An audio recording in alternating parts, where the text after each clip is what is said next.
വസ്ത്രം, ആണിന്റെ വസ്ത്രം പെണ്ണ് ധരിക്കുന്നതും പെണ്ണിന്റെ വസ്ത്രം ആണ് ധരിക്കുന്നതും നിരുത്സാഹപ്പെടുത്തണം. എത്ര നൂറ്റാണ്ടുകൾക്ക് മുമ്പ് അയിമത്ത് ഇതൊക്കെ എഴുതി വെക്കുന്നത്. അയ്യേ, ഇതെന്താണ് കോലോ? ചെറുപ്പത്തിലേ നിരുത്സാഹപ്പെടുത്തണം. വലുതായിക്കൊണ്ടിരിക്കുന്ന കുട്ടി ഷോൾഡർ ഇല്ലാത്ത ടോപ്പ് ഡ്രസ് ഇട്ടിട്ടാ വന്നേക്കുന്നത്. ഇതെന്താ ഹാജിയാരെ, ചെറുതല്ലേ? നീ ചെറുതന്നല്ലേ വലുതാര്? ഈ കുട്ടിക്ക് ഇത് മറക്കണ്ടാന്ന് ഇങ്ങനെ അറിയാതെ മനസ്സിൽ ഇങ്ങനെ വരും. അത് പറ്റൂല. ഗസാലി ഇമാം അവിടെ പറയുന്നുണ്ട്, ചെറുപ്പത്തിൽ തന്നെ ലജ്ജ എന്ന സ്വഭാവം പ്രോത്സാഹിപ്പിക്കണം കുട്ടികളിൽ. ഫാത്തിമ എന്താ പാപ്പ, ഇതാ നിന്നെ പഠിപ്പിച്ച സാറ് ഉസ്താദ് വന്നിട്ടാ. അത് പണ്ട് 5ാം ക്ലാസ്സിലാ, ഇപ്പോൾ +2-ലെത്തി. ഇപ്പൊ അവളെ പുറത്തെടുക്കാനൊന്നും പറ്റൂല. അത് പണ്ട് 5ാം ക്ലാസ്സിൽ പഠിപ്പിച്ചതാ. അത് വെറും നാണാ ഉസ്താദ്, ആരും നിൽക്കൂല. അങ്ങനെയല്ല പറയേണ്ടത്.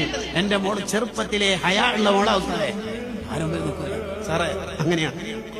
ലജ്ജ കുട്ടികളിൽ ഉണ്ടെങ്കിൽ അത് അപ്രീഷിയേറ്റ് ചെയ്യണം. അൽഹംദുലില്ലാ. ഇനി അതിന്റെ ഓപ്പോസിറ്റ് കുട്ടികളിൽ കണ്ടാൽ, അങ്ങനെ ചില കുട്ടികളിൽ ഉണ്ടാവും.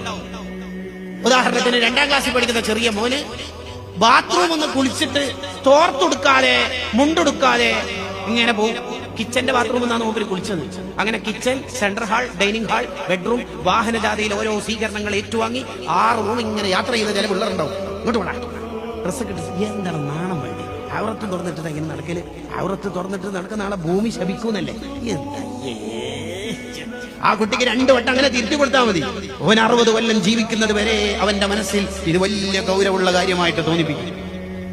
കുട്ടിക്ക് ലജ്ജ നന്നായിട്ടുണ്ടാക്കണം. അവനങ്ങനെ ആളെ മുമ്പിൽ നിൽക്കൂല. ലജ്ജയുള്ള കുട്ടി. അതിന് നമുക്കും നല്ല ലജ്ജ ഉണ്ടാവണം. വാപ്പച്ചി ഇങ്ങനെ തുണി കൊടുത്തിട്ട് മടക്കി കുത്തിയിട്ട് കുപ്പായില്ല വലിയമില്ലാണ് ഇങ്ങനെ നടക്കുന്നതാണ് ഈ കുട്ടി കാണുന്നത്. പിന്നെ ഇങ്ങനെ ഈ കുട്ടിക്ക് ലജ്ജ ഉണ്ടായി.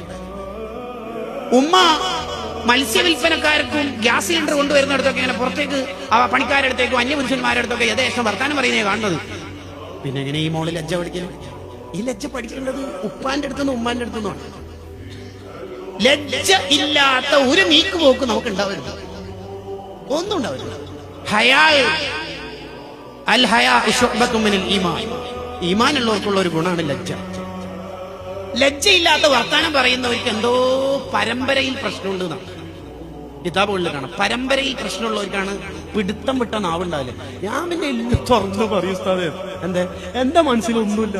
തലയിലും ഇല്ല, മനസ്സിൽ മാത്രമല്ല തലയിലും ഇല്ല. അതുകൊണ്ടാണ് ഈ സംഭവം സംഭവിക്കുന്നത്. അങ്ങനെ എല്ലാം തുറന്നു പറയാനൊന്നും പറ്റൂല.